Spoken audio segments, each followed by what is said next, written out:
बच्चों को दुआएं, बड़ों को सलाम। फ़िज़ा है मेरा नाम। यू वॉचिंग मॉर्निंग विद फ़िज़ा। सबसे पहले हम आपके सामने, वैसे भी आपको पता है जो कुछ इंटरेस्टिंग ख़बरें हैं, कोई ऐसी न्यूज़ है, वो सब हम आपके साथ शेयर करते हैं। एंड्रॉयड फ़ोन्स जो हैं, ठीक है, उसकी एक टिप मैंने आपके साथ शेयर करनी है कि अगर आप उसको फॉलो करें ना, तो आपका जो मोबाइल है ना, वो 8 से 10 साल निकाल सकता है। मोस्टली जो हम मोबाइल फ़ोन लेते हैं ना, वो कभी ख़राब हो जाता है, बहुत जल्दी काम नहीं करता, उसका साउंड कम हो जाता है, स्लो हो जाता है, बहुत स्लो, सुस्त। उसकी एक ट्रिक है, वो मैं आपके साथ आज शेयर करूँगी। आपने सबसे पहले ना मोबाइल ख़रीदते वक्त ऐसा मोबाइल चूज़ करना है जिसमें आप ऐसी एप्लीकेशन वाला मोबाइल यूज़ करें जिसमें लिखा आता है कि वो जो कंपनी है वो कितने सालों तक इसकी अपडेट्स आपको प्रोवाइड करती रहेगी। अब मोस्टली जो कंपनी होती है ना, वो 3-4 साल तक जो एंड्रॉयड मोबाइल की जो कंपनियाँ होती हैं वो आपको प्रोवाइड करती हैं, ठीक है। अब मोस्टली होता है कि हमारे जो फ़ोन है ना, वो जब 2 या 3 साल के बाद स्लो होते हैं तो हम अपना मोबाइल चेंज कर लेते हैं। अब उस चीज़ में पैसे बहुत ज़्यादा लगते हैं, आपको पता है। उसकी जो बेस्ट ट्रिक है वो ये है कि आपकी जो बैटरी है ना मोबाइल फ़ोन की, वो वीक हो जाती है, वो प्रॉपर जो है ना उस तरीके से करंट सप्लाई नहीं दे पा रही होती प्रोसेसर को। इसकी वजह से प्रोसेसर जो है ना वो स्लो हो जाते हैं, फ़ोन स्लो हो जाता है। अगर आपकी कोई अच्छी उसके अंदर बैटरी दोबारा डाल दी जाए तो उसकी जो परफॉर्मेंस है मोबाइल की, वो फिर से बेहतर हो जाती है। और हमेशा जो है ना, जो ओरिजिनल चार्जर होता है फ़ोन का, वही इस्तेमाल किया करें। हमने जो चार्जर जहाँ से मिलता है हम यूज़, 6 लाख का फ़ोन ख़रीदने के बाद, 5 लाख का फ़ोन ख़रीदने के बाद हम कहते हैं भाई तुम्हारे पास चार्जर इसके मुंह वाला चार्जर है, मोबाइल का पीछे का साथ इसके मुंह वाला भाई, और वो जो चार्जर जहाँ मिलेगा उसको वैसे लगा देंगे, तो उसकी वजह से भी आपका फ़ोन ख़राब होता है, ये याद रखें। चले, आईफोन के तो चार्जर होते हैं, मगर एंड्रॉयड के जो चार्जर होते हैं ना, वो हर कंपनी का, हर मोबाइल का जो ना एक अलग वोल्टेज होती है, और जैसे कितने वॉट का चार्जर है उस हिसाब से, अगर कुछ चार्जर्स बहुत हेवी जो है उस फ़ोन में लगते हैं तो उसको उसी तरीके से उस वोल्ट के लगेंगे।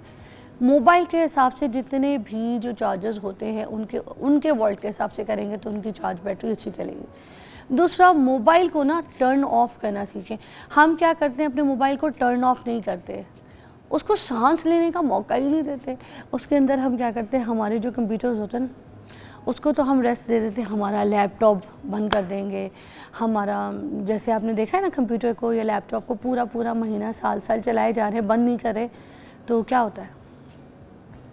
उसी तरह ये जो रीस्टार्ट है ना, ये हमारी सिर्फ रीस्टार्ट का, एक लाइफ का रीस्टार्ट नहीं होता, ये हमारी इन चीज़ों का भी रीस्टार्ट है, जिसको मैं आपको समझा रही हूँ कि आपने अपने मोबाइल फ़ोन्स को किस तरीके से लेके चलना है और अपने मोबाइल फ़ोन्स का कैसे ख्याल रखना है। फिर आप देखें आपकी मोबाइल फ़ोन की लाइफ जो है वो कितनी अच्छी और लॉन्ग लिव हो जाएगी। ऐसे ही है।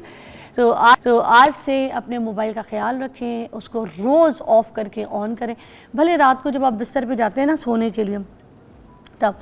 और जितनी गैर ज़रूरी एप्लीकेशंस हैं, जितनी भी आपकी कोई पिक्चर्स हैं आपकी फ़ोटो गैलरी में, उनको भी क्लियर किया करें। वो जो यूज़ हो गई हैं, जो अपलोड हो गई हैं, जो कहीं भेजनी थी आपने, कहीं लगानी थी, ठीक है, वो अगर आपने दे दी हैं तो फिर आप, या फिर लगा चुके हैं तो फिर उसको डिलीट कर देना, ये मेमोरी की तरफ आए। अच्छा, एप्पल कंपनी के बारे में पता है आपने कि एप्पल कंपनी का जो नाम है वो रखने की वजह क्या थी? याद है आपको? पहले एक एप्पल का एक साइन होता है जिसमें आइजैक न्यूटन जो है ना, वो दरख्त के नीचे बैठे होते थे, और वो जो था ना, वो दरख्त होता था, किस चीज़ का दरख्त होता था? है सेब का दरख्त, सेब का ही होता होगा ना, सेब का दरख्त होता था, ठीक है, सेब का दरख्त होता था। और वो उसके बाद हुआ ये कि स्टीव जॉब्स ने ये बताया कि ये जो हमने एप्पल रखा है ना, जो आधा साइड से कटा हुआ थोड़ा सा एप्पल है ना, इसकी कोई ख़ास रीज़न जो है ना वो है ही कोई नहीं। तो मैंने भी आपको यही बताना था, ये जो आप एप्पल के पीछे मतलब कर रहे होते हैं ना, उन्होंने कहा उसकी कोई ख़ास वजह है ही कोई नहीं। तो जब वजह ही कोई नहीं तो उसका रीज़न क्या ढूंढ रहे हैं हम, मगर हम ब्रेक तो ज़रूर ढूंढ रहे हैं ना। Oh my god, Afaf looking so pretty. आ जाए अफाफ, आ जाए, क्योंकि अगर मैं बैठ गई आपको भी बैठ के माइक लग जाएगा, तो इतना जो खूबसूरत जोड़ा पहन के आई है लोगों को दिखाएंगे। कैसी हैं आप? ठीक है, ठीक ठाक, आप सही? प्रीटी माशाल्लाह एज ऑलवेज। अच्छा, मैं कपड़ा पहले आपको दिखाऊं ना इधर। हाँ, देखिए मेरी जो मेहमान है खूबसूरती के साथ साथ खुद कपड़े कितने अच्छे पहनती है। ये जोड़ा आपने कितने का लिया, कहाँ से लिया? ब्रांड का नाम ना लीजिएगा, मगर वैसे आप बता दें। कितने का लिया? हाँ, बाजार बता दे, जगह बता दे। बाजार बता दूँ? बाजार तो लाहौर की मार्केट से। और कौन सी है? फैक्ट्रीज मॉल से लिया? नहीं, मैं मॉल्स में नहीं जाती। अच्छा। I don't go to malls, क्योंकि मुझे लगता है कि मॉल में जाने से ना मेरा टाइम ज़ाया होता है। हाँ। सो मैं बस जो शॉप्स बनी हुई है ना, हाँ, हमारी मतलब कोई भी इंडिपेंडेंट शॉप बनी हुई होती है, so I just go straight there, I pick, choose and finish it. अच्छा, कितने का लिया होगा ये आपने? I think it must be around 20 शायद ज़्यादा है।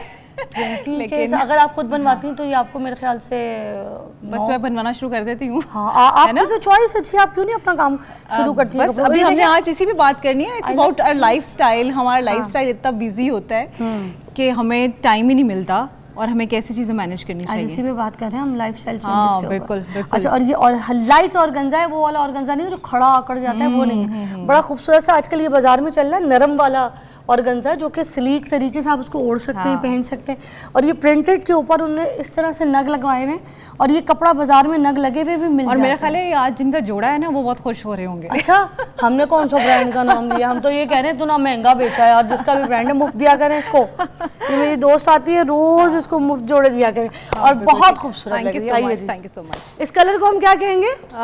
आई think it's some kind of pink shade. चले जी, बहुत खूबसूरत से जोड़ा पहनकर मेरी दोस्त आई, मैंने कहा ज़रूर दिखाऊं। मैंने इनके साथ एक और शो प्लान किया हुआ है, अभी तक बताया नहीं है। वो शो ये होगा कि हम जितनी भी कमेटी पार्टी की जो किटी पार्टी की जो लेडीज़ होती है ना, वो हम सारे बैठेंगे, और हमने जो किटी पार्टी में बातें करनी होती है ना, वो आपको बतानी है। तो और आपको मैं ये भी बताऊं कि किटी पार्टी, कमेटी पार्टी लोग जो एलीट क्लास में लोग डिफेंस वगैरह में ज्वाइन करते हैं, उसकी पीछे एक रीज़न होती है। वो ये देखना चाहती हैं कि जो अमीर औरतें ये सारी क्या बातें सोचती हैं, क्या पहनती हैं, क्या नया फैशन है, और कहाँ कहाँ से शॉपिंग करती हैं, कौन कहाँ ट्रिप पे जा रहा है, और कहाँ से सस्ती शॉपिंग होती है, कहाँ पे अच्छी डाइनिंग होती है, कहाँ डिस्काउंट्स चल रहा है, इस तरीके की बातें होती हैं। और किसके घर में क्या हो रहा है, शगुफ्ता के बालों में कितनी जुएँ आ गई हैं, सब पता चल जाता है।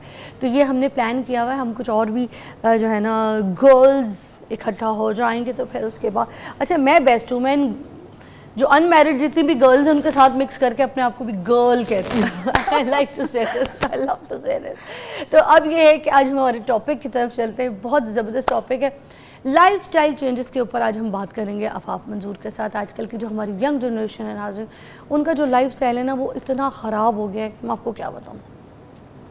क्या खाते हैं उनको थोड़ी कुछ पता होता है, क्या पी रहे हैं उनको नहीं पता, उनकी लाइफ किस तरीके से चेंज हो रही है।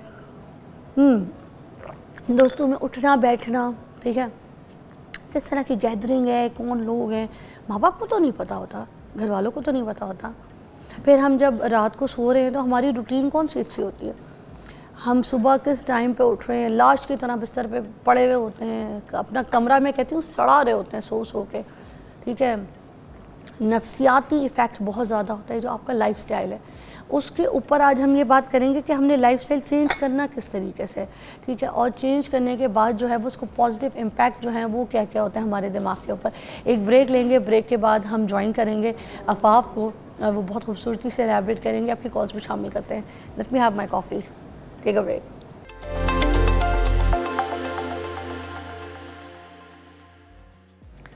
Welcome back, you watching morning with Fiza. Afaf Manzoor तो हैं हमारे साथ इस टॉपिक में जो आज हम डिस्कस करेंगे, मगर हमें एक और मेहमान है जिन्होंने ज्वाइन किया है, साहिबजादा काशिफ महमूद वासिफ अली वासिफ साहब के जो है ना साहबजादे सूफ़ी स्कॉलर हैं, किसी तारीफ मोहताज नहीं। मैं कहती हूँ ये इनका भी शो है आफाफ का और काशिफ साहब का, क्योंकि हमारे ये रेगुलर जो है ना मेहमान है, बल्कि आप समझे होस्ट हैं, हमारे साथ ही होते हैं।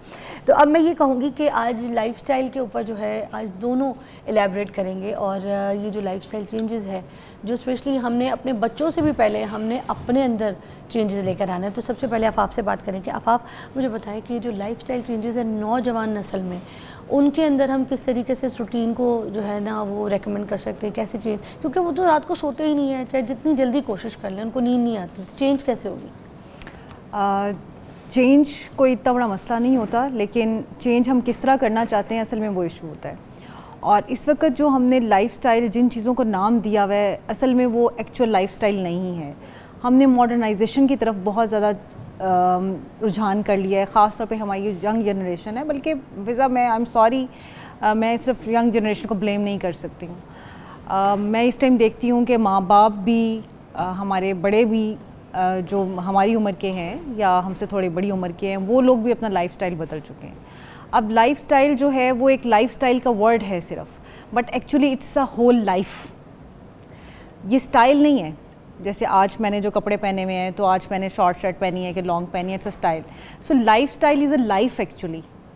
और जब आप लाइफ कहते हैं तो इसका मतलब है कि आपकी आदत कैसी हैं, आपका उठना बैठना कैसा है, आपका खाना पीना कैसा है, आपके सोने जागने की रूटीन कैसी हैं, आपकी लाइफ में चॉइसेस क्या हैं, आपके डिसीजंस क्या हैं, वो तमाम चीज़ें आपकी लाइफ डिटरमिन करती हैं। आपके रिलेशनशिप्स क्या हैं, उनके लिए आपकी क्या प्रायोरिटीज़ हैं। तो आप इन सब चीज़ों का जो एक मजमूआ है ना, वो बेसिकली आपका लाइफस्टाइल है। अब अनफॉर्चुनेटली इस वक्त हमने लाइफस्टाइल बना लिया हुआ है कि हम कितने महंगे ब्रांड का कपड़ा पहनते हैं, हम किस होटल में खाना खाते हैं। आप बच्चों को देख लीजिए तो वो अभी आप एप्पल का जिक्र कर रही थी, तो आपके पास मोबाइल फ़ोन कौन सी कंपनी का है, आप किस रिश्तेदार से मिलते हैं, बड़ी गाड़ी वाले से मिलते हैं या छोटी गाड़ी वाले से मिलते हैं। इवन कि स्कूलिंग जो सबसे इम्पॉर्टेंट चीज़ होती है, उसमें भी हम ये नहीं देखते कि हमारा बच्चा फ़िट कहाँ है, हम ये देखते हैं कि कौन सा फैंसी स्कूल है जो बज़ाहिर जिसका स्टेटस बहुत अच्छा है, और हमें ये लगता है कि हम इस स्कूल का नाम लेंगे तो लगेगा कि हमने अपने बच्चे को बहुत अच्छे स्कूल में दाखिल करवाया। बच्चों को भी अंदर आ गया ना कि मैंने महंगी गाड़ी से चलना है, इस गाड़ी पे जाना है, इस गाड़ी में जाना है, मुझे आपने बाइक पे नहीं भेजना भाई के हाथ। हाँ बिल्कुल, मैं बाइक पे नहीं जाऊँगा। ये आपने बिल्कुल सही बात की कि मैं बड़ी गाड़ी पे, जो बड़ी वाली गाड़ी घर खड़ी है ना, उसको निकाले, मैं उसके ऊपर जाऊँगा। सो ये सब चीज़ें जो हैं इन्होंने इतना कॉम्प्लिकेट कर दिया है लाइफ को कि आपको इस वक्त जो स्ट्रेस, एंग्जाइटी, घरों में लड़ाई झगड़े, डिससेटिस्फेक्शन, अपनी ज़िंदगी से गैर मुतमिन होना, बहुत सारा कुछ होने के बावजूद भी आप पुरसुकून नहीं हैं, वो सारी ये लाइफस्टाइल आपकी जो है ना चॉइसेस हैं बेसिकली, जिसकी वजह से आप ये सब कुछ सफ़र कर रहे हैं। मेरे पास पिछले दिनों एक ख़ातून आई और वो बड़ी सक्सेसफुल ख़ातून है, यानी वो अपने जिस भी शोबे में हैं वो बड़ी कामयाब हैं, 19 ग्रेड के ऑफिसर हैं और माशाल्लाह बच्चे हैं, अच्छा सब चल रहा है, कमाती हैं। कहती हैं कि जी मैं एक सुबह उठी हूँ तो मुझे लगा कि मेरा दिल जो है ना वो शायद मुझे कोई हार्ट अटैक आ गया है और मुझे पसीने ठंडे छूटने लग गए और मेरा सांस फूलना शुरू हो गया और मैं ऑफिस ही नहीं जा सकी और मैंने फ़ोन किया कि मैं तो आज छुट्टी कर रही हूँ। और उसके बाद मैं शाम को डॉक्टर के पास गई हूँ और मैंने सारे अपने हार्ट के टेस्ट करवाए हैं, मैंने ब्लड टेस्ट करवाए हैं, लेकिन मुझे कोई उसमें से कोई बीमारी नज़र नहीं आई, कोई मसला बज़ाहिर नज़र नहीं आया। और फिर मुझे डॉक्टर ने सारे चेकअप करने के बाद कहा कि आप किसी साइकोलॉजिस्ट के पास जाएं और आप उन्हें दिखाएं कि मसला कुछ और है।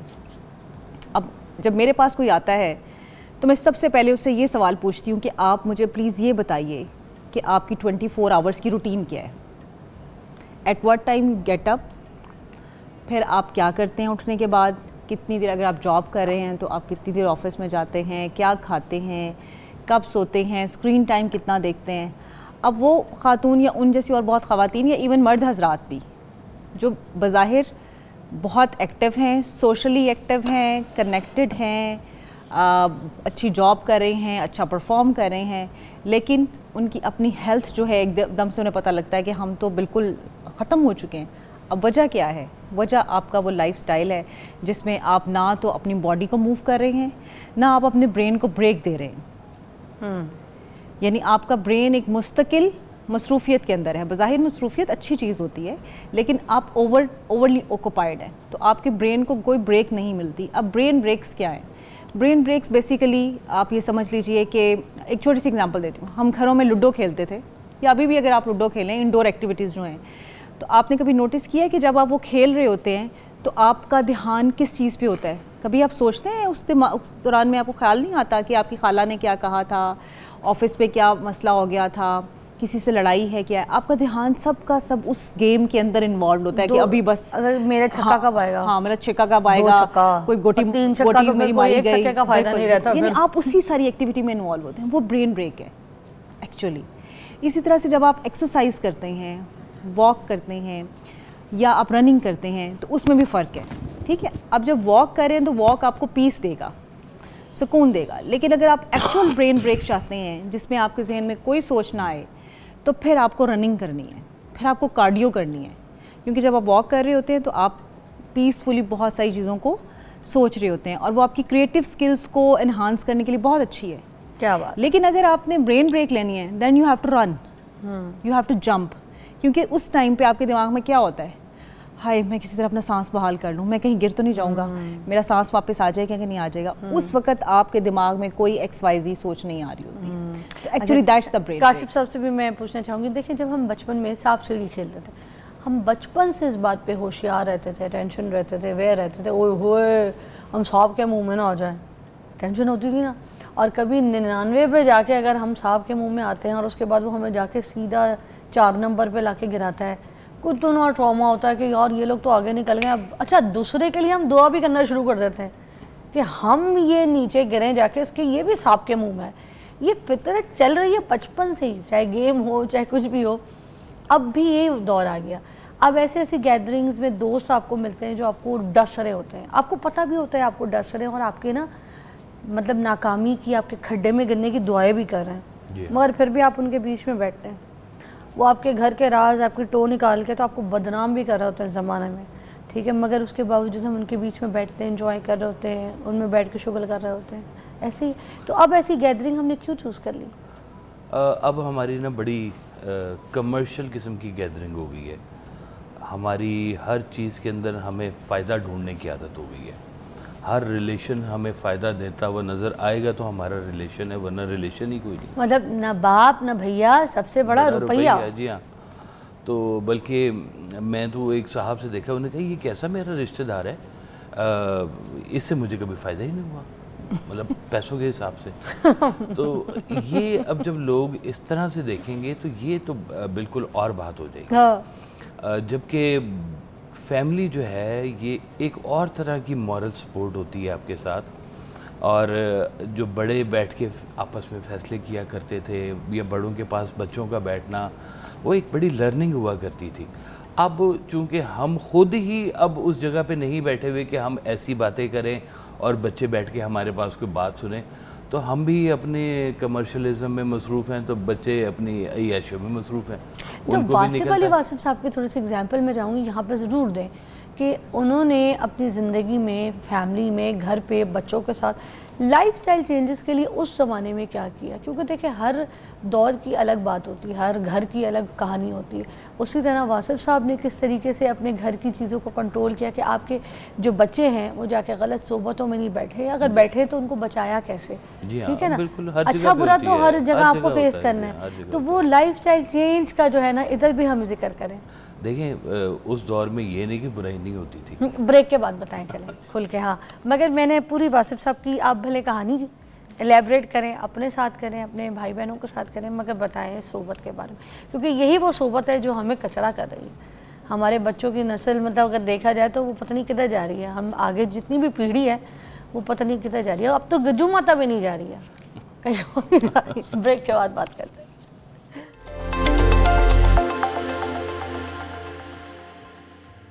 अच्छा जी, हम बात करेंगे वासिफ अली वासिफ साहब जो थे, उनकी तर्ज ज़िंदगी ज़रा अगर आप हमारे साथ शेयर करें तो हमें पता चलेगा कि कैसे लाइफस्टाइल चेंजेस जो है हम अपनी ज़िंदगी में अब नौजवान नस्ल जो है वो कर सकती है। देखिए एक तो उन्होंने ना बहुत अच्छा जो काम किया है कि हालांकि मसरूफ़ियत बेबहा मसरूफ़ियत थी सरकार वैस साहब की, सुबह से लेकर, सुबह फजर से लेकर रात कितने बजे रात उन्हें नहीं पता होता था। लेकिन एक चीज़ उनको ना बड़ी कांस्टेंट थी उनकी, कि वो अपने बच्चों के साथ बहुत ज़्यादा इंटैक्ट थे। मैंने कहीं भी जाना है तो मैं दोस्त के घर जा रहा हूँ तो मुझे कहेंगे कब जा रहे हो, मैं अब जा रहा हूँ, कितने बजे आओगे। अगर मैं उस वक्त से 10 मिनट लेट हुआ हूँ ना तो वाले सब गेट पे खड़े होते। अच्छा, सख्त थे? सख्त नहीं थे, लेकिन कहते थे नज़्मो ज़ब्त से बस चलते जाओ, बता के जा रहे हो, कहाँ जा रहे हो, मैं फलां दोस्त के घर हूँ, नंबर उनके पास है, मैं क्या करने, मैं खेलने जा रहा हूँ जी, खेलने जाओ, ठीक है, 2 घंटे बाद, 2 घंटे बाद। अब 2 से ढाई घंटे होने देने उन्होंने, तो वो गेट पे आके खड़े हुए थे। फिर मुझे एहसास होता था कि अच्छा अब वो गेट पे खड़े होंगे तो मुझे पहुंचना चाहिए, और वाकई वो गेट पे खड़े मेरा इंतज़ार कर रहे होते थे कि मैं लेट क्यों आया हूँ। मोबाइल का दौर नहीं था जी वो वाला। तवज्जो, अपने घर की तवज्जो बहुत ज़रूरी है। आप आँख ओझल नहीं कर सकते अपने घर वालों से कि वो ये देखें, अब बाहर की दुनिया में चले जाएं तो वही कपड़े पहनेंगे जैसे वो पहनते हैं। आप अगर अपने कपड़े वहाँ जाके पहनेंगे तो वो कहेंगे ये क्या नमूना सा फिर रहे हैं यहाँ पर। वो कहते हैं in Rome as Romans do in Rome as Romans do, जैसा कर रहे हैं वैसा आप भी करें। अब जैसे कतर की आपको मैं मिसाल दूँ कि फ़ुटबॉल वहाँ मैच हुआ, वर्ल्ड कप हुआ, तो उन्होंने वाज़ेह तौर पे एक पॉलिसी दे दी कि भाई आप जो मर्ज़ी कपड़े पहनते हैं, लेकिन हमारे मुल्क में आपने ये लिमिट से ज़्यादा कपड़े जो है ना अपने एहतियात में रखने हैं आप। हम आपको जो है ना ये नहीं करने देंगे और इसको हम ऑफेंस समझेंगे कि आपने हमारी हेरिटेज और हमारी टेरिटरी को आपने तबाह करने की कोशिश की। तो लोगों ने फॉलो किया उसको। आप फॉलो अगर इंटैक्ट नहीं है अपने लोगों के साथ, अपनी फैमिली के साथ, तो फिर आप उनको समझाएंगे कैसे, वो आपकी बात के ऊपर मानेंगे कैसे। हमें लेटेस्ट तरीन गैजेट्स भी मिले उस दौर के जो हुआ करते थे। मैं उन लोगों में हूँ जब शुरू के कंप्यूटर्स आए और मेरे पास कंप्यूटर होता था, तो कंप्यूटर्स मैंने रखे, आला तरीन कपड़े, माइकल जैक्सन वाले जूते उस वक्त हुआ करते थे, मैंने वो ले लेता था उनसे जाके। जैसे मैं सोच रही हूँ कि जब आप माइकल जैक्सन वाले जूते पहनते होंगे तो कैसे लगते होंगे? नहीं, उस वक्त बॉय था मैं, boy. I am just imagining. क्या बातें बता रहे हैं मुझे, है यकीन तो आ नहीं रहा मुझे, मगर वाह। लेकिन मैं ये बता रहा हूँ कि सरकार ने हमें जो जदीद चीज़ें थी ना उन सबसे थ्रू करवाया है, लेकिन हर चीज़ ना अपने एक डेकोरम के अंदर रखी है। कपड़े जो है ना बिल्कुल ही कोई वाहियात नहीं पहनने दिए, एक डेकोरम के साथ साथ चीज़ों को कि भाई अगर ये बड़ों में बैठे बेहतर नज़र आए।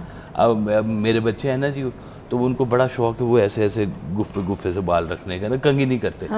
नहा के कंघी नहीं करेंगे। मेरे से ना बड़ी झाड़ पड़ती है उनको, यार कंघी तो करके आएगा खुदा का। कहते पापा आपके साथ जाएंगे ना कंघी कर लेंगे, घर में तो मैं तो ठीक है अल्हम्दुलिल्लाह। आप कम से कम कम्युनिकेशन में हैं उनके साथ, जहाँ पे बिगाड़ महसूस करें। अगर आप कम्युनिकेशन में नहीं, फिर आप चीखें मारते रहें, जो मर्जी करते रहें, मतलब कनेक्शन नहीं तोड़ना चाहिए, कनेक्शन नहीं तोड़ना आपने लाइफ से।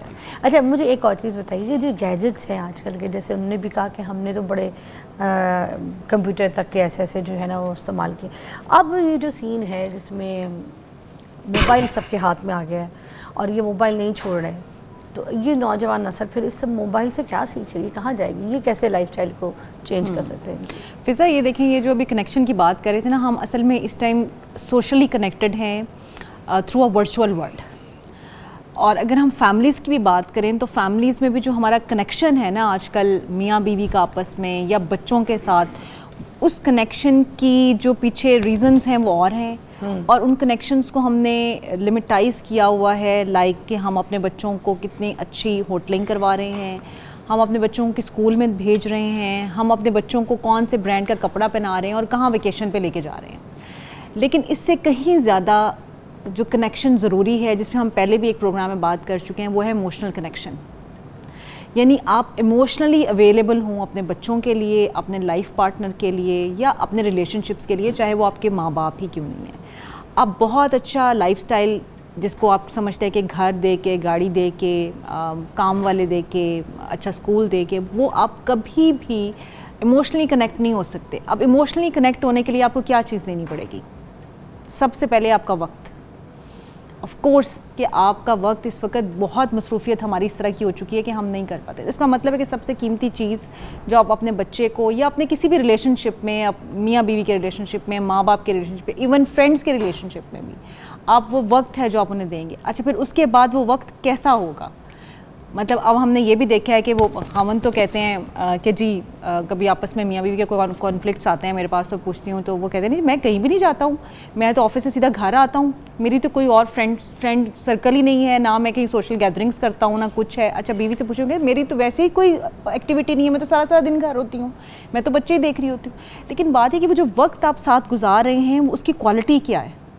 क्या उस वक्त आप बेड पर बैठे हुए क्या कनेक्टेड हैं, या जैसे आपने कहा कि आप गैजेट्स में कनेक्टेड हैं, बच्चा अपना मोबाइल लेके बैठा हुआ है, लैपटॉप लेके बैठा हुआ है, माँ अपना बैठी हुई है, बाप अपना बैठी हुई है, यानी हम एक ही कमरे में बैठे हुए 4 या 5 लोग आपस में कनेक्टेड नहीं है, मुख्तलिफ जगह पे कनेक्टेड है। सो वो कनेक्शन हमें जो है ना उसको रिकनेक्ट करना पड़ेगा, हमें उसको रीबिल्ड करना पड़ेगा, रीडिज़ाइन करना पड़ेगा। मैं 2 दिन पहले एक रेस्टोरेंट पे गई तो उन्होंने यहीं पाकिस्तान के रेस्टोरेंट की बात ही बता रही हूँ, वैसे मेरे लिए बड़ी अजीब बात है कि पाकिस्तान के रेस्टोरेंट्स भी कुछ अच्छे ऐसी चीज़ें फॉलो करते हैं। सो उसमें उन्होंने लिखा हुआ था no wifi available, please talk to each other. तो आप ना कुछ घंटे, कुछ टाइम, कुछ मिनट्स ऐसे रखें जो कि गैजेट फ्री हों। आपको इस टाइम गैजेट फ्री होने के लिए चीज़ों को स्केजुअल करना पड़ेगा। चाहते ना चाहते हुए हम उस गंगा में बहते जा रहे हैं, यानी अब बहाव है ना पानी का, उसने उस तरफ जाना ही जाना है, वो आप चलता जाएगा, लेकिन आपको उसको कहीं बन बांधना है, आपको कहीं रोकना है उसको। तो आपने अपने बच्चों के साथ अपने घर में वो जो मोबाइल्स और गैजेट्स और सोशल वर्ल्ड, यानी आप सोशली इतना कनेक्टेड हैं लेकिन आपको नहीं पता कि आपके कमरे में मौजूद आपके साथ जो बंदा बैठा हुआ है वो इमोशनली कितना स्ट्रेस्ड है, क्या उसको आपकी ज़रूरत है। मैं ना अपनी दोस्त के साथ जा रही थी कलर का हार, तो उनके भी बच्चे थे, वो भी, मैं फराल के साथ अकेली, तो कहा मेरी गाड़ी में आ जाओ, हम उन्हीं की गाड़ी में चले गए कलर का हार घूमने के लिए। तो पूरा रास्ता हम जो मोटरवे पे जा रहे हैं तो वहाँ पे ना बिल्कुल म्यूज़िक भी नहीं, फ़ोन्स भी नहीं कोई यूज़ करा, मगर खामोशी। काफ़ी देर मैं और फराल एक दूसरे को देखते रहे, फिर हमने एकदम से कहा, मैंने कहा इतनी खामोशी तो कब्रिस्तान में होती है, कुछ बोलो तो सही आपस में, कोई बात तो करो। ये आपने बहुत बड़ी बात कर दी है। हमारे घर बात ही नहीं करते आपस में, बहुत बड़ी बात है, लेकिन हमारे घर कब्रिस्तान बन चुके हैं, इसमें कोई शक नहीं है। यानी आपने कब्रिस्तान कैसे बन चुके हैं कि पहले तो गैजेट्स की टीवी लगा होता था ना, आवाज़ आ रही होती थी, अब तो सबने अपने अपने कानों में वो लगाए हुए हैं। मैं अक्सर, बल्कि मेरी अम्मा जो हैं आजकल मेरे अब्बा से बड़ी शिकायत करती हैं कि वो लगा लेते हैं कानों में ना हैंड्स फ्री। हाँ, तो वो मेरी अम्मी कई दफ़ा कहेंगी, पंजाबी बोलते हैं आपस में, कितनी देर हो गई है मैं तनु आवाज़ ना दे रही, तुम सुन ही नहीं रहे हो। अच्छा, वो एकदम से नहीं मैं सुन रहा हूँ, मैं इधर ही हूँ। मैं सुन रहा हूँ, लेकिन वो हमने सारे के सारे वो अपने कान बंद कर लिए हुए, आवाज़ें बंद कर ली हुई, और उस वर्चुअल वर्ल्ड के अंदर हमने सिर्फ और सिर्फ 2 वे कम्युनिकेशन जो है ना वो अपनी रख ली है कि हम सिर्फ सुनते हैं और देखते हैं, लेकिन हम बोलते और कहते नहीं हैं। बहुत अच्छी बात की, ऐसी बात पे ब्रेक लेते जी। हम अब सुनना भी छोड़ गए, बोलना भी छोड़ गए, अब हमारे गैजेट्स बोलते हैं। ठीक है, ब्रेक।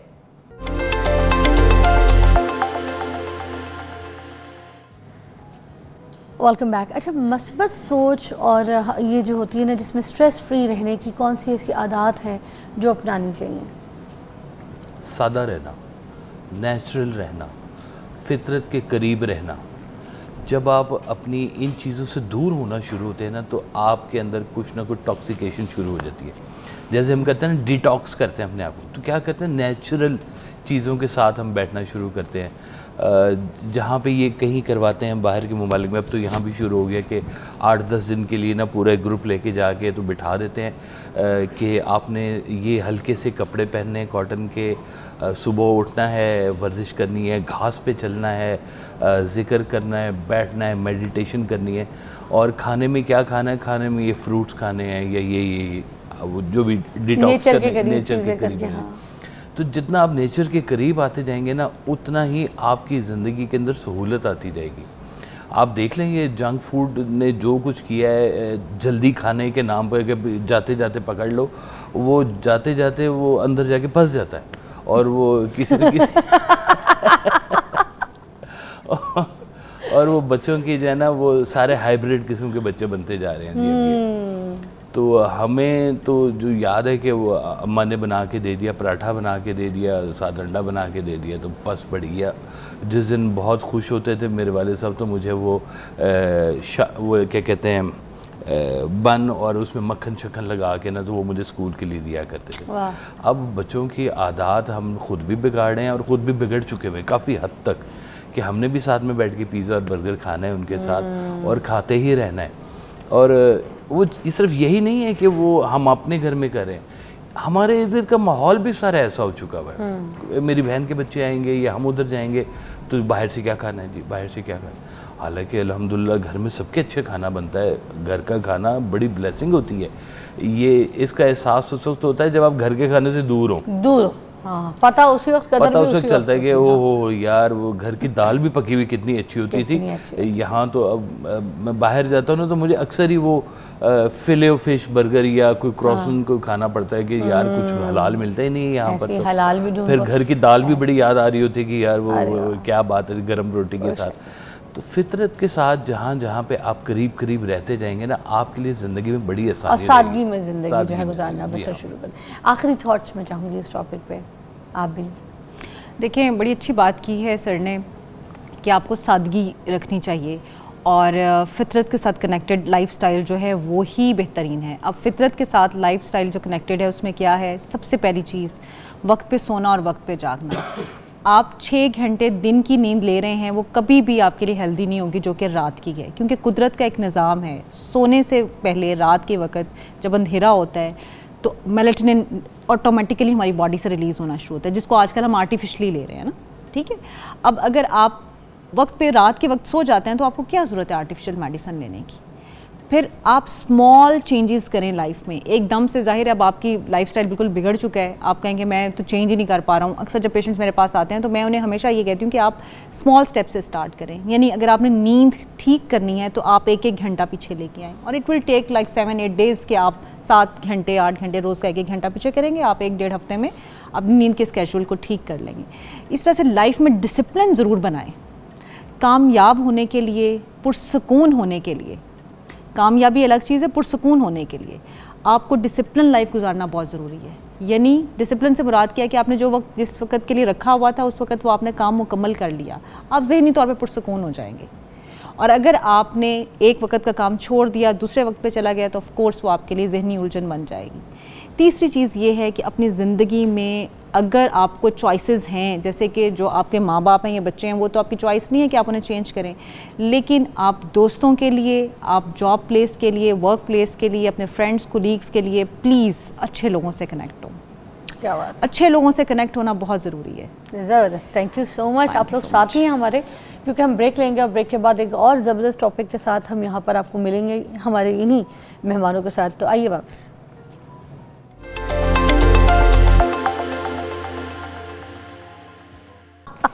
हमारी एक बहुत प्यारी सी कुलीग है, वो वाकई आज बीमार है, तो अल्लाह ताला तुम्हें सेहत अता फरमाए। अच्छा जी, अब हम टॉपिक की तरफ आते हैं। वासिफ अली वासिफ साहब लिखते हैं कि जिस पर कर्म है ना उससे कभी पंगा मत लेना, वो तो कर्म पे चल रहा है, मगर तुम चलती मशीन में अगर हाथ दो दौड़ जाओगे। वो कहते हैं कि जब भी मैंने कोई ऐसा शख्स देखा ना जिस पर रब कर बहुत ही कर्म था, तो उसको मैंने बड़ा आजिज़ पाया। पूरी अकल के बावजूद सीधा सादा सा बंदा, तेज़ी नहीं दिखाएगा, कुछ ऐसी होशियारी नहीं करेगा, सीधा सा रास्ता दे देगा, गुस्सा नहीं करेगा, सादी सिंपल सी बात करेगा। वो कहते हैं कि मैंने हर कर्म हुए शख्स को बड़ा मुखलिस देखा है, गलती को बहुत जल्दी मान जाएगा, माज़रत कर लेगा, सॉरी करेगा। जिस पर कर्म हुआ है ना, उन्होंने कहा कि मैंने उसको दूसरे के लिए फ़ायदेमंद देखा है। ये हो ही नहीं सकता कि आपकी ज़ात से नफ़ा हो रहा हो किसी का और अल्लाह ताला आपकी कुशादगी को आपके लिए रोक दे। अल्लाह ताला तो फिर आप पे और करम करेगा।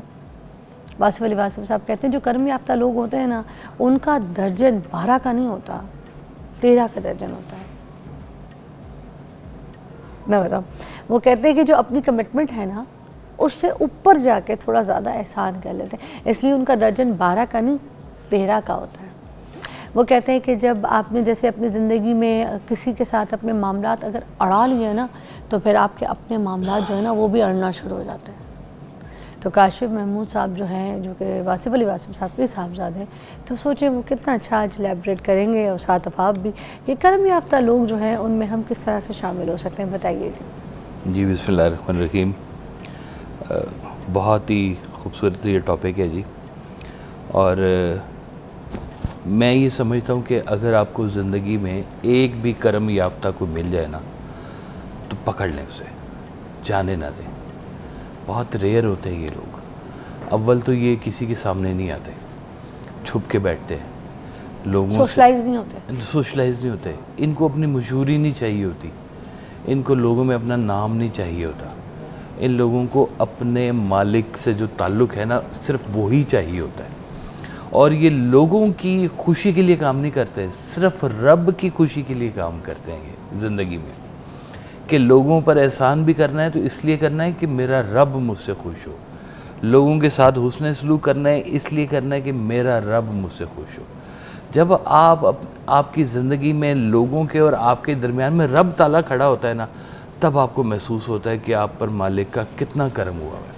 आप कितनी चीज़ें छोड़ देते हैं, कितने वाक़यात छोड़ देते हैं। इस कायनात में अगर हम देखें कि सबसे ज़्यादा और पूरे इस कायनात में सबसे बड़े करम याफ्ता अगर कोई है तो सरकार दो आलम सल्लल्लाहु अलैहि वसल्लम है। माशाल्लाह कह सकते हैं बिल्कुल, उनसे ज़्यादा बड़ा कौन होगा। अब जो हस्ती या जो निस्बत आपको उनके करीब रख रही है ना, असल में वो हैं कर्म याफ्ता लोग। कुरान पाक ने इसमें इरशाद फरमाया है कि और इहदिना सिरातल मुस्तकीम सिरातल लज़ीना अनअमता अलैहिम, या अल्लाह सीधा रास्ता दिखा, उन लोगों का रास्ता दिखा जिन पर तेरा इनाम हुआ। अब ये इनाम याफ्तगान की डेफिनेशन जो है ये क्या बनती है कि भाई इनाम किन पर होता है। फिर एक और जगह पे कुरान ने फरमाया कि अंबिया अलैहिस्सलाम है, शुहदा, सालिहीन, सादिकीन। सालिहीन हैं जो अमले साले करते हैं, नेक अमाल करते हैं, दुनिया को दिखाने के लिए नहीं करते, अपने रब से कनेक्शन के लिए करते हैं। सादिकीन सच बोलते हैं, अपनी ज़िंदगी में सच का कहना चाहिए प्रचार करते हैं और लोगों में सच्चे हैं, क्योंकि ये सिफ़ात सरकार दो आलम सल्लल्लाहु अलैहि वसल्लम की सिफ़ात है। सादिक और अमीन सरकार दो आलम सल्लल्लाहु अलैहि वसल्लम का लक़ब है। तो उस निस्बत से जो उनके करीब करीब रहने वाले लोग हैं ना जी, जितने भी औलिया कराम हैं, ये सारे इनाम याफ्तगान हैं। अभी पिछले दिनों दाता हुज़ूर का उर्स ख़त्म हुआ है जी, तो कहते हैं कि अभी तो मेला लगना है आखिरत का, लोगों ने अभी डिवाइड होना है, जन्नत किसने जाना है, दोज़ख किसने जाना है, अभी यौमुल हक ने आना है। अभी फ़ैसले हुए बग़ैर किन लोगों को आप आज की ज़िंदगी में कह देते हैं कि वाकई ये लोग करम याफ्ता लोग हैं। इन पर क्या ख़ास मेहरबानी हुई है कि जो बाकी लोगों के ऊपर नहीं हुई है। आपको उनके पास बैठ के रब ताला महसूस होगा कितना करीब होता जा रहा है मेरे। उनसे सरकार दो आलम सल्लल्लाहु अलैहि वसल्लम की मोहब्बत की खुशबू आएगी, आपको ज़िंदगी में भी आएगी, मरने के बाद भी आती है। अभी जब बात कर रहे थे ना कि कुछ लोगों ने ज़िंदगी को कब्रिस्तान बना दिया और कुछ ने कब्रिस्तान को भी ज़िंदगी बना दिया हुआ है, तो वो रौनकें लगी हुई हैं वहाँ पे, कमाल कमाल की। ये लोग कहाँ गए हैं? ये लोग यहीं पे हैं, इनका इल्म यहाँ पर है, इनकी शफ़क़त यहाँ पर है। ये सब लोगों के अंदर ये करम ही तो बांटते फिर रहे हैं। सरकार दो आलम सिर्फ करम याफ्ता नहीं है, वो करम याफ्ता बनाते भी हैं।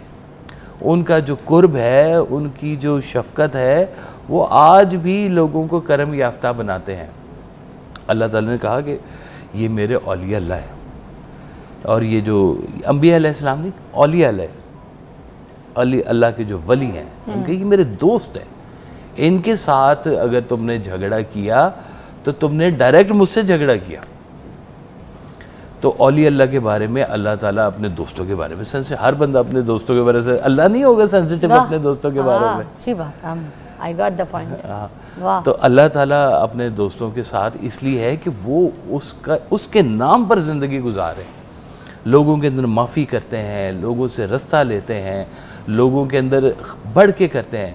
जैसे सरकार दो आलम सल्लल्लाहु अलैहि वसल्लम से हज़रत जिब्राईल अलैहिस्सलाम ने फरमाया कि हुज़ूर ये बताइए कि ईमान क्या है। आपने कहा ईमान है, किताबों पर ईमान है, आखिरत पर ईमान है, नबी पर, अंबिया अलैहिस्सलाम पर ईमान है। फिर दीन क्या है? दीन नमाज रोज़ा हज ज़कात है। फिर पूछा एहसान क्या है? फिर कहा कि जी एहसान ये है कि आप जब नमाज़ पढ़ते हैं तो ये देखें कि आप अल्लाह को देख रहे हैं और नमाज़ पढ़ें। काबा नहीं, अल्लाह के हाजिर होके आप उसके सामने नमाज पढ़ें। अच्छा, हम जैसे तसव्वुर करते हैं ना, हाँ जी, कि हम खाने काबा की तरफ मुंह करके तो खाने काबा की तरफ उसको हम पिक्चर दिमाग में लेकर आते हैं, तो आप ये कह रहे हैं कि हमने तसव्वुर ही करना है कि हम अल्लाह को देख। काबा तो एंगल है, इससे पहले कहीं और एंगल था हमारा, मगर तसव्वुर में हमने अल्लाह को रखना है, हम उनको देख रहे हैं। हाँ, अल्लाह को देख रहे हैं। वाह। तो फिर फरमाया कि अगर तुम ये तसव्वुर ना कर सको कि तुम अल्लाह को देख रहे हो, तो ये बात यकीन के साथ कर रख लो कि वो तुम्हें देख रहे हैं। वाह। जब तुम सजदे में उसके पास जाते हो। वाह। देखें, कुरान पाक स्टार्ट यहाँ से होता है, अल्हम्दुलिल्लाह रब्बिल आलमीन। शुक्र करते हैं या अल्लाह ताला तेरा अल्हम्दुलिल्लाह करते हैं। यहाँ से आगाज़ हो रहा है कुरान पाक का। शुक्र करने वाले लोग हैं जो इनाम याफ्तगान लोग हैं, करम याफ्ता लोग हैं। आप उनको देखें कि वो उनकी ज़िंदगी में शुक्र ख़त्म नहीं होता। कुछ हो जाए वो कहते हैं अच्छा ये हो गया तो ये तो है ना। वो कहते हैं अगर ज़िंदगी में ये मौका नहीं मिल सका कोई बात नहीं, ये जो टटर करने वाली ज़ुबान है इसका ही शुक्र अदा कर लो, बोलने वाली दीवी है। हज़रत शेख सादी के बारे में है, वो कहते हैं जा रहे थे तो जूता नहीं था पाँव में, तो पाँव के अंदर ना वो चुभ गया पत्थर। तो थोड़ी दूर आगे गए तो देखा कि एक शख्स के पाँव भी नहीं थे। वहीं सजदे में चले गए, या अल्लाह मैं जूते के लिए तुझसे शिकायत कर रहा हूँ, तूने मुझे पाँव दिए, मुझे इस नेमत का पता भी नहीं था, एहसास ही नहीं था। तो कितना तेरा मालिक शुक्र है कि तूने देखने के लिए निगाह दी है, इस निगाह के देखने के लिए मंजर दिए हैं, इस ज़ुबान के बोलने के कान सुनने वाले दिए हैं। एक गाना सुनाने वाला हो और उसको अच्छा मुश्ताक कान ना मिले, वो बेचारा बेजार हो जाता है ना जी। तो ये अल्लाह की मेहरबानियों को इस कायनात के अंदर रहते हुए महसूस करना और उन इनामात को और उन मेहरबानियों को लोगों के अंदर भी फैलाना, ये है असल में इनाम याफ्तगान लोग। ये जैसे आपने कहा ना कि बहुत चलाकियाँ नहीं करेंगे, सीधी बात करेंगे, सादा बात करेंगे और लोगों के दिलों से कनेक्ट करते हैं। इनकी बात के अंदर अल्लाह ताला खुद तासीर देता है। कई लोग मंजर आम पे आ जाते हैं, कुछ मंजर आम पर भी नहीं आते। क्या बात। अब आप मुझे बताएं कि कुछ लोग करम याफ्ता होते हैं और कुछ लोग करम याफ्ता बनाए जाते हैं, उनको मतलब ऐसा चेंज किया जाता है, तो क्या फ़र्क होता है, कैसे पता चलेगा? मेरा तो ख्याल है करम याफ्ता होते ही हैं, बनाए नहीं जाते। बनाए नहीं जा सकते। करम तो अल्लाह ताला की तरफ से होना है, उसकी ज़ात की तरफ से होना है। हाँ, आप इस रास्ते पर चलना ज़रूर शुरू कर सकते हैं, आप इस चीज़ की ख्वाहिश ज़रूर कर सकते हैं। एक मशहूर कहावत है कि if you are not rich start living in a neighbour of some rich people. इसका मतलब ये नहीं है कि आप अमीर होने के लिए अमीर एक मिसाल के तौर पे है कि अगर आपके अंदर कोई सलाहियत नहीं है, आप ख़ुद को समझते हैं कि मेरे अंदर अभी वो काबिलियत नहीं आई, तो आप जो भी बनना चाहते हैं, जो भी सोचना चाहते हैं, आप ऐसे इंसानों का इंतखाब कर लें। और जैसे सर ने ये बात कही ना कि अगर आपको ज़िंदगी में कोई ऐसा इंसान मिलता है जो कि करम याफ्ता है और आपको लगता है कि इस पे अल्लाह का बड़ा करम है और बड़ा एहसान है अल्लाह का, बड़ा इस पे जो है ना नेमतें अल्लाह ताला ने इसको बेबहा दी हुई हैं, तो आप उसके साथ जुड़ जाएँ और ऐसे लोगों के साथ जुड़ें। जैसे मैंने अभी हमने पिछली गुफ्तगू को भी कनेक्ट किया, तो मैं उसी बात को इसके साथ भी कनेक्ट करूँगी कि आप अपनी ज़िंदगी में लोगों का इंतखाब करें, ऐसे लोगों का इंतखाब करें कि जो वाकई ही में जिनको अल्लाह ताला ने कोई ऐसी सलाहियतें नहीं है। आपको इसके लिए ज़्यादा मुश्किल नहीं है। अब आप कहेंगे अब इंतखाब कैसे करें हम? हमारी जो रूहें ना, हमारी रूहें कनेक्ट करती हैं, हमारी रूहों की वाइब्स होती हैं। हम बैठते हैं किसी के साथ तो हमें लगता है कि ये इंसान हमारे साथ मैच करता है और इसके अंदर वो पॉजिटिविटी है जो हम ले सकते हैं। तो एक हमारा आजकल का जो सबसे बड़ा मसला है ना, वो हमारे माशरती मसाइल में ये है कि हम जो ही देखते हैं कि किसी के ऊपर कोई करम हो रहा है, कोई अचीवमेंट्स हो रही हैं। फॉर एग्ज़ाम्पल हम प्रोफेशनल लाइफ में देख लें, हम देखना शुरू करते हैं कि ये बंदा तो बहुत ग्रो कर रहा है, इसने तो ये मुकाम हासिल कर लिया है, इसको ये पोजीशन मिल गई है। या फिर जैसे आजकल सोशल मीडिया ही आप देख लें, उसमें भी एक रेस लगी हुई होती है कि ये कहाँ पहुँच गया, क्या हो गया, कल तक तो इसके पास साइकिल नहीं थी, आज ये गाड़ी लेके घूम रहा है, कल तक तो इसको कोई पूछता नहीं था, आज लोग आके इसके पास बैठ के दर्स ले रहे हैं। उस पर क्रिटिसिज्म शुरू कर देते हैं, हसद शुरू कर देते हैं। मेरा सवाल ये बनता है, अब ये सवाल सुनने वाला है कि अब ये जो टिकटॉक लाइव पे लोग जाते हैं, जो शोहरत हासिल कर चुके हैं, जो पैसा इतना कमा रहे हैं कि क्रूज़र निकाल लें, तो क्या ये लोग वो लोग हैं जो करम याफ्ता लोग हैं कि अल्लाह ताला इन पे बहुत करम कर रहा है और इनके पास इतनी चीज़ें? सवाल ये बनता है नौजवान नस्ल का। इसको एलैबोरेट करते हैं अभी आके।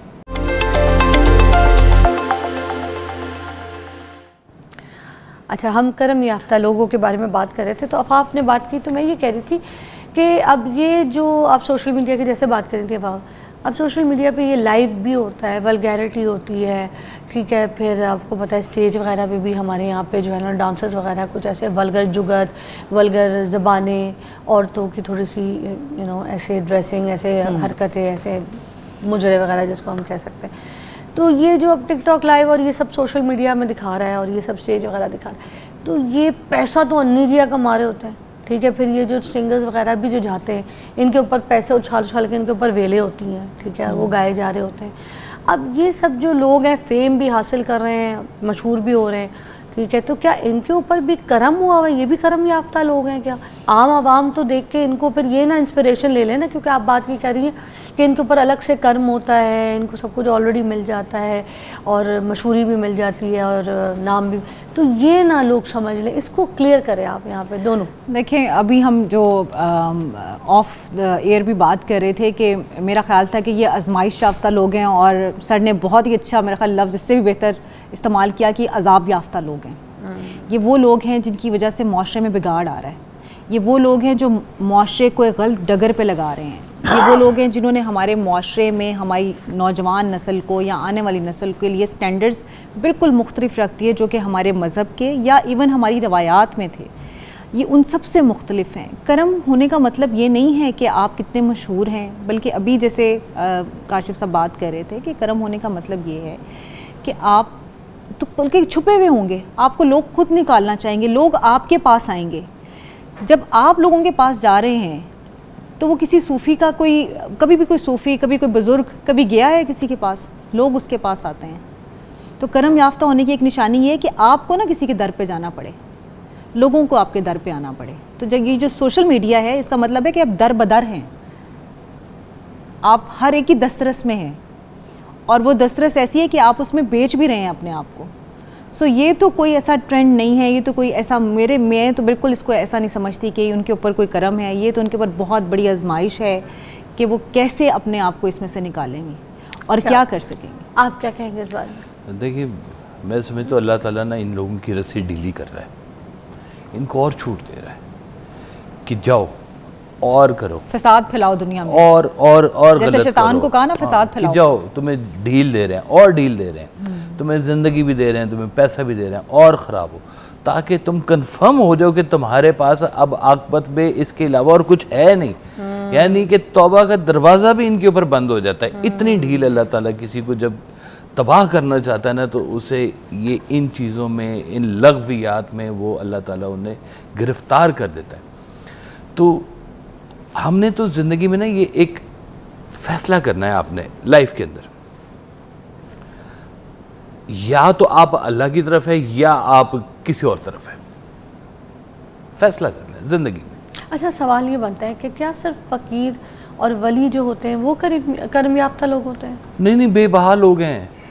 मैं आपको बताऊं, अगर आप ज़िंदगी में आपसे कोई नेक अमल हो रहा है ना, यूँ समझे, एक जगह पे भाई साहब ने फरमाया कि अगर तुम्हें पहली के बाद दूसरी नमाज़ पढ़ने की तौफीक मिल रही है, सुबह पढ़ी थी, ज़ोहर की पढ़ने को मिल गई है, तो अल्लाह का शुक्र अदा करो कि उसने पिछली कबूल की है तो तुम्हें अगले की इस्तिताअत दी है। वो ना दे तो मसरूफ़ कर दे, तुम क्या कर लोगे?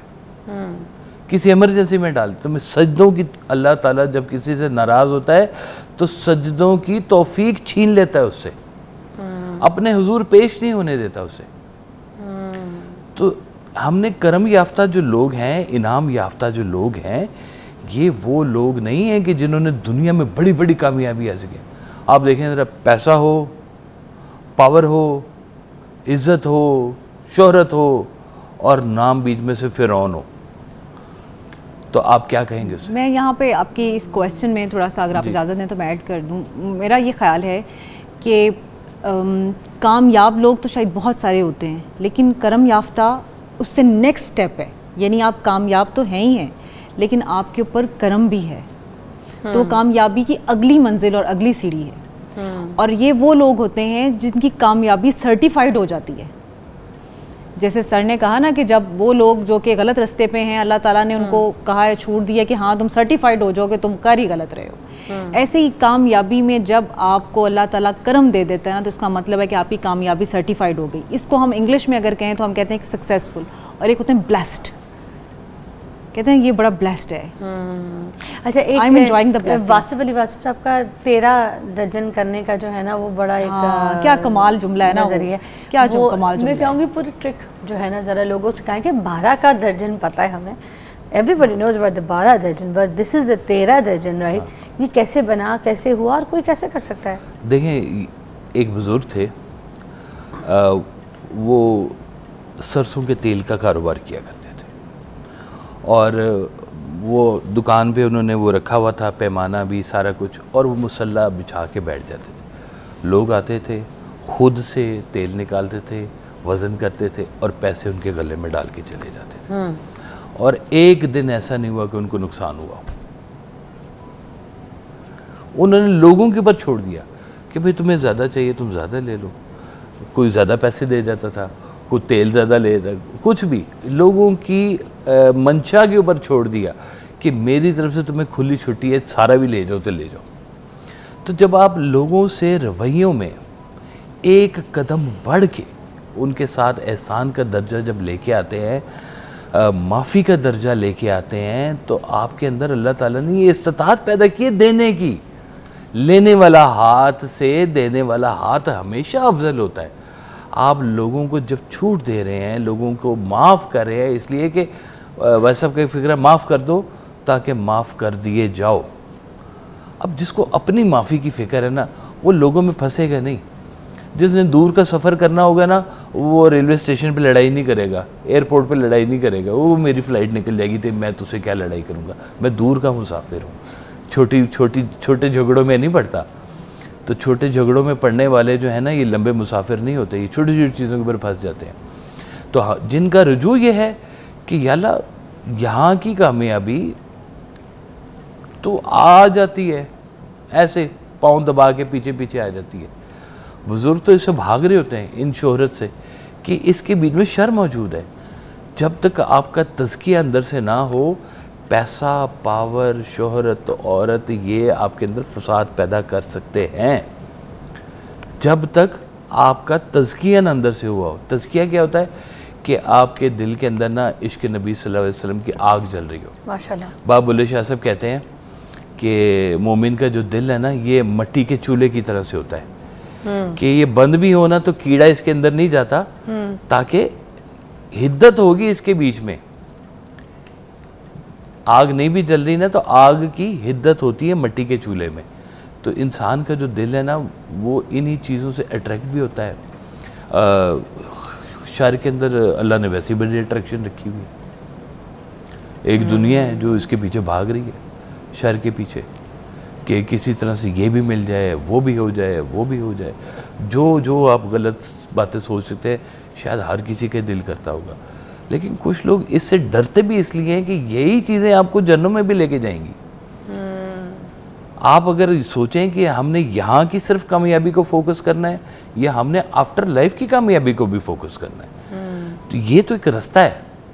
आप कहीं से आए हैं। आज मेरे जो ड्राइवर भाई हैं, उन्होंने बताया सुबह हम लोग जब आ रहे थे ना, तो यहीं पास जो ब्रिज नहीं है, जो मॉल के पास ही जो खंबा है बड़ा सा, तो वहाँ पे एक बंदा जो है उसने क्या किया कि वार्डन है, उसने उसका चालान किया कोई 2000 रुपये का, ठीक है।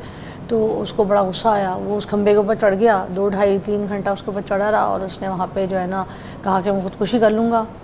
और रेस्क्यू वाले आए, बड़ी मुश्किल से उसको उतारा, मगर उतारने से पहले उसने अपनी कुछ डिमांड्स बोली कि मेरे पे 5 लाख रुपए का कर्जा है, वो उतरे। और मुझे पता नहीं कौन सा डिपार्टमेंट है गवर्नमेंट का, 1122 कोई ऐसा कोई या 221 को ऐसा कोई डिपार्टमेंट है जहाँ पे मुझे जॉब भी दी जाए, मुझे नौकरी दें और मेरा ये जो है ना सब कबूल करे, फिर मैं नीचे आऊँगा। फिर वो आया, मगर उसके ऊपर पे खुदकुशी का जो है ना पर्चा भी हो गया होगा, जाहिर सी बात है। तो खुदकुशी के भी पर्चे होने साइकोलॉजिकल। अच्छा, ये तो हमारी माशरते कुछ ना वो भी हैं। मैं अक्सर क्योंकि रोड्स पे हम ट्रैवल करते हैं, तो मैंने एक चीज़ नोटिस की है, मेरी ऑब्जर्वेशन है, क्या हो सकता है आप भी इससे एग्री करें।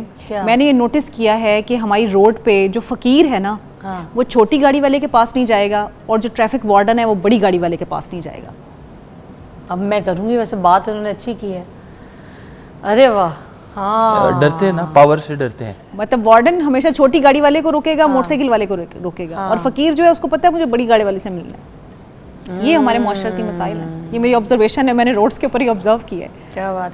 अच्छा मुझे बताइए, ये जो मेहनत मुशक्क़त करने वाले लोग हैं बाहर और बड़ी मजदूरी करके अपने बच्चों को जो ना रिज़्क़ हलाल और रोटी खिलाते हैं, तो क्या ये किरदारी याफ्ता लोग होते हैं? बिल्कुल होते हैं, बिल्कुल होते हैं। देखें, अब ये तो बड़ा एक वो है, हदीस है कि हाथ से कमाने वाला जो है ना वो अल्लाह का दोस्त है। बिल्कुल। तो इससे बड़ा तो कोई है ही नहीं। मतलब अगर आप हाथ से कमा रहे हैं, मेहनत मजदूरी कर रहे हैं और उसके बाद आपकी बीवी आपसे खुश है, आपके बच्चे आपसे मुतमिन हैं, आपके माँ बाप आपसे राज़ी हैं, तो इसका मतलब है कि वो गवाहियाँ हैं जिन्होंने आखिरत में आपके लिए खड़े होना है, बोलना है, बताना है कि हाँ हमें इस इंसान की तरफ से कभी कोई तकलीफ़ नहीं पहुंची, कभी कोई दुख नहीं पहुंचा। तो ये वो चीज़ है जिसने आपको गारंटी देनी है कि आपको इंशाल्लाह अगली मंजिल आपकी आसान है।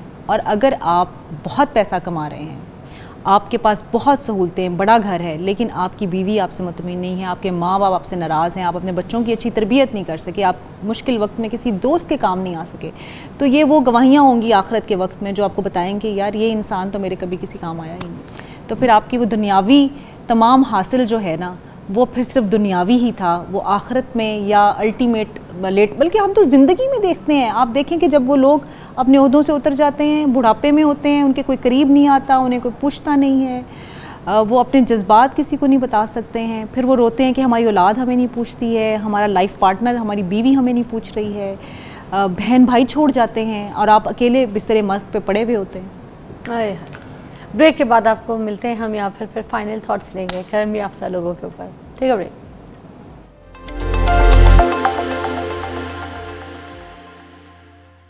Welcome back. हम कर्म याफ्ता लोगों के बारे में बात कर रहे थे और अब फाइनल थॉट्स जो है वो हम लेना चाहेंगे हमारे मेहमानों से, ताकि देखिए हमें ऑथेंटिक चीज़ें तो बता दी, हमें पहचानें भी बताई आज हमारे मेहमानों ने कि हमने अगर अच्छा बंदा देखा है या बुरा बंदा देखा है, हम यही पहचान करते रहते हैं ना, ये अच्छा इंसान है या बुरा इंसान है। अच्छे इंसान और बुरे इंसान के अलावा भी अच्छे इंसान में भी वो लोग हैं जिन पे अल्लाह ताला ने बहुत कर्म किया, और वो कर्म याफ्ता लोग जो हैं वो आइसोलेट रहते हैं लोगों से। वो लोगों की चिक चिक पे वो में बैठ के तो झगड़े नहीं करते, फजूल की गालम गलौज नहीं करते, ऊंची आवाज़ में बात नहीं करते, उनको सोशलाइजिंग का शौक़ नहीं होता, उनको अपने पैसे दिखाने का शौक़ नहीं है, उनको महंगी से महंगी गाड़ी दिखा के तो अपने आप को ऊपर करके किसी सामने वाले को जलील करने का शौक़ नहीं होता। तो ये दूसरे लोग होते हैं, इनकी जो पहचानें हैं वो आज बड़ी खूबसूरती से हमें एलैबोरेट की गई हैं, और ये सिर्फ वली जो है या इस तरह से जो इल्म याफ्ता जो दीनी लोग होते हैं सिर्फ उनमें नहीं पाए जाते, वो किसी आम सादे शख्स में भी कर्म याफ्ता लोग मिल सकते हैं। तो आज हम बात करते हैं आखिरी थॉट्स जो है वो क्या कहेंगे आप, पहले आप बता दें फिर आप बता दें। देखिए, जो अल्लाह ताला ने कायनात आपको दी है ना, इसको मामूली ना समझे। आपकी कायनात आपके इर्द गिर्द है जहाँ पे आपने गौर करना है। ये अगर मैं एक दरबार पे गया तो वहाँ एक बाबा मिला, उसने कहा पुत्र अपने आस्ते ने कदे दुआ ना करी, ऐसे बंदे लब जो तेरे आस्ते दुआ कर। ओए होए, ये ऐसे काम करो कि लोगों के दिल से खुद दुआ निकले, खुद दुआ निकले। कोई उनकी जिंदगी में ऐसा काम कर जाओ कि उनके दिल से तुम्हारे लिए दुआ निकले। मतलब हम दुआ में भी हवस याफ्ता लोगों में शामिल नहीं होना चाहते ना, हमें वो करना चाहिए, खैर का काम है ये तो आज आपने ना मुझे एक और डेफिनेशन बता दी है कर्म याफ्ता होने की, है कि आपके लिए दुआ करने वाले लोग अगर हैं तो आप कर्म याफ्ता हैं। खुद क्या करना, क्या दुआ की हवस भी ना रखना। लोग जिसके जनाजे में 40 लोग गवाही दे देना कि ये नेक आदमी था, ये नेक औरत थी, अल्लाह ताला उसकी वैसे बख्शिश कर देता है। आप क्या कहेंगी? बिल्कुल सर जो बात करें, मैं कल आज हमने बड़ी गुफ्तगू की है। देखें कर्म जो है ना वो किसने करना है, अल्लाह की ज़ात ने करना है। तो अल्लाह की ज़ात से जुड़ जाएं और उस ज़ात से जुड़ जाएं जो अल्लाह को प्यारी है या उसकी महबूब है, और वो हमारे नबी सल्लल्लाहु अलैहि वसल्लम है। आप यकीन कीजिए, मैं अपनी ज़िंदगी की कभी गुफ्तगू होगी तो बताऊंगी कि मैं अपने आप को ब्लेस्ड फील करती हूँ और वो क्या क्या चीज़ें हैं जिनकी वजह से मैं करती हूँ। लेकिन उसकी क्या वजह है? बहुत साल पहले बेशक मेरे माँ बाप का मेरे पे बड़ा जो है ना वो एहसान है, मेरा उनके साथ बड़ा स्ट्रॉन्ग कनेक्शन है, लेकिन एक चीज़ जो मेरे हाथ आई ना वो ये थी कि दरूद पाक का जिक्र आप ये शुरू कर दें, चाहे जैसे मर्ज़ी करें, बगैर गिनती करें, जो भी करें, अल्लाह ताला का बड़ा करम हो जाएगा। कोई शक नहीं, बेशक। माशाल्लाह आप दोनों ने बहुत अच्छा प्रोग्राम हमें एलैबोरेट किया, समझाया, बड़ा अच्छा लगा इस मौजू पे बात करके। और एक ब्रेक लेंगे, उसके बाद एक और मेहमान है और मैं कहूँगी वो भी वो लोग हैं जिनके ऊपर बड़ा कर्म होता है। मिलवाती हूँ ना आपको ब्रेक के बाद। ठीक है, ब्रेक।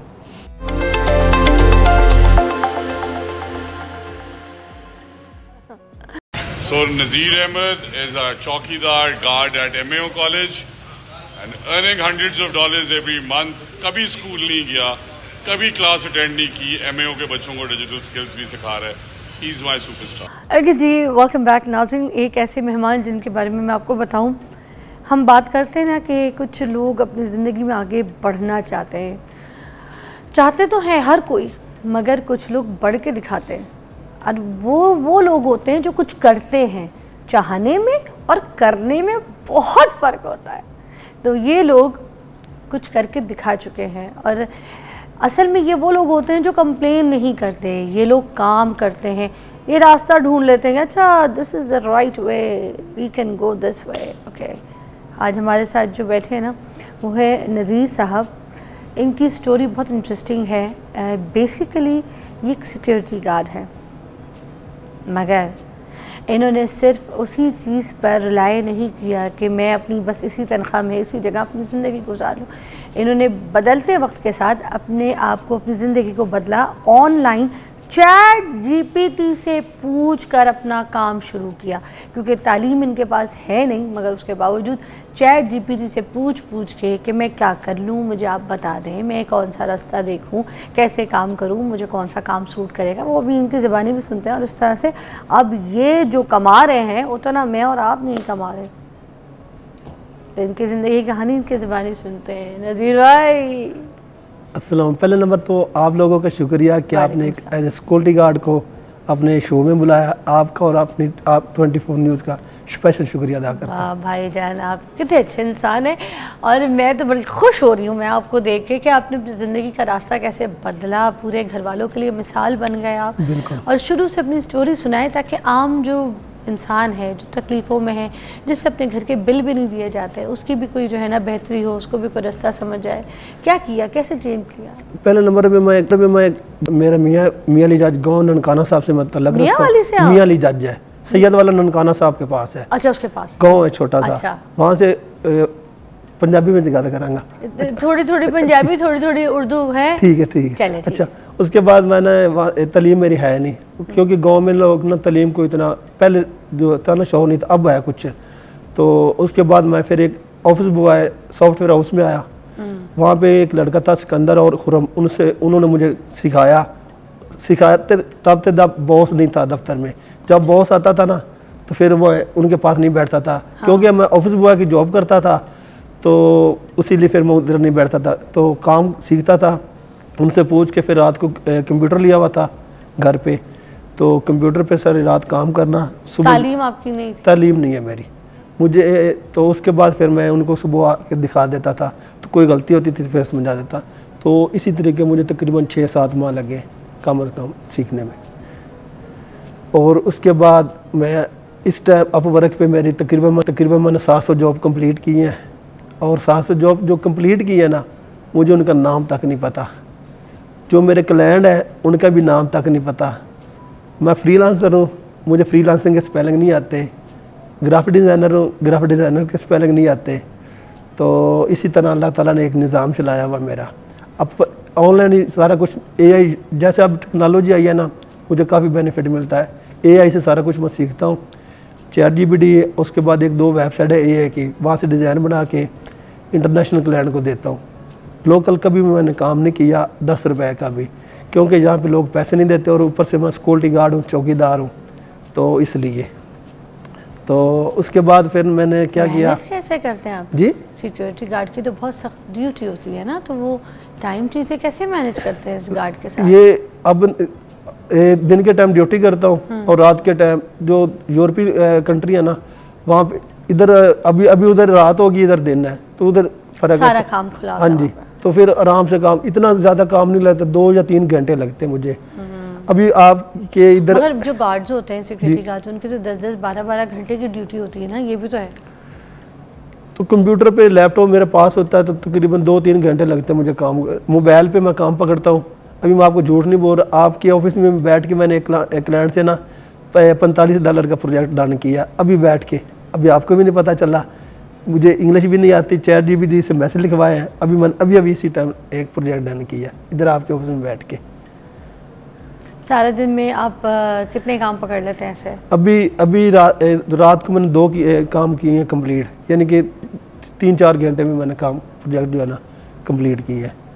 वाह, तो क्या करते हैं? लोगों को लोगो डिज़ाइन करके देते हैं, क्या काम करके देते हैं? और इसके अलावा क्या करते हैं? मैं लोगो डिज़ाइनिंग करता हूँ, विजिटिंग कार्ड बनाता हूँ, ब्रोशर बनाता हूँ, खुद ही मैं काम करता हूँ। एक एडोब इलस्ट्रेटर है सॉफ्टवेयर, उसी पे काम करता हूँ, और उसके बाद फोटोशॉप है, उसी पे काम करता हूँ। अब जो सॉफ्टवेयर है ना एडोब इलस्ट्रेटर, मुझे उसके भी स्पेलिंग नहीं आते, इतना यानी कि अनपढ़ बंदा हूँ। तो इंटरनेशनल क्लाइंट से मैं काम करता हूँ। तो चैट जीपीटी को अपनी ज़बान में बोलते हैं, पंजाबी में? हाँ, वो उसको अब अपवर्क पे जो जॉब आती है ना, उसका उधर से कवर लेटर उठाता हूँ, चैट जीपीटी को बोलता हूँ कि इसके लिए ना छोटा सा कवर लेटर बना कर दे, तो वो बना कर दे देते, तो फिर वही मैं उसको उधर पोस्ट कर देता हूँ, तो जॉब मिल जाती मुझे। आजकल के जो नौजवान नस्ल कहती है ना, मेरे पास तो रिसोर्सेज नहीं है, मेरे पास टाइम नहीं है, अब्बू ने पैसे नहीं दिए, जायदाद में से हिस्सा नहीं मिला, ये प्लॉट बेचेंगे तो मैं कोई कारोबार शुरू करूँगा, दुकान खोल लूँगा, ठीक है, अब्बा पैसे देंगे तो मैं मुल्क से बाहर जाऊँगा, ठीक है, जाके कोई पैसा कमाऊँगा, मेरा कोई वीज़ा लगवा के दो, मेरा कोई टिकट करो, मुझे इस यूनिवर्सिटी में एडमिशन कराओ, मैंने ये पढ़ना है, मेरी डिग्री लेनी है, उसके बाद मेरी जॉब होगी। देख लें, आप लोग डिग्रियां ले लेके घूम रहे हैं क्योंकि आप लोग वेले हैं, कुछ नहीं कर सकते। जिनके पास डिग्री है वो घर बैठे हुए वेले, रोटियां तोड़े ना, वो वेले के वेले ही रहेंगे। करने वाले के लिए ना तालीम चाहिए, ना कोई आपको रास्ता या पुश चाहिए, करने वाला काम खुद कर लेता है। इसके लिए सबसे ज़्यादा हिम्मत और हौसला चाहिए होता है, और हौसला और हिम्मत दोनों मेरे भाई के पास थी, क्योंकि गार्ड थे। असल में आज की जो आवाम है, आज की जो यूथ है हमारी, उसके पास अज़म नहीं है भाई, हौसला ही नहीं है, सामने वाले की बात नहीं सुनते, सब्र नहीं है आपके अंदर।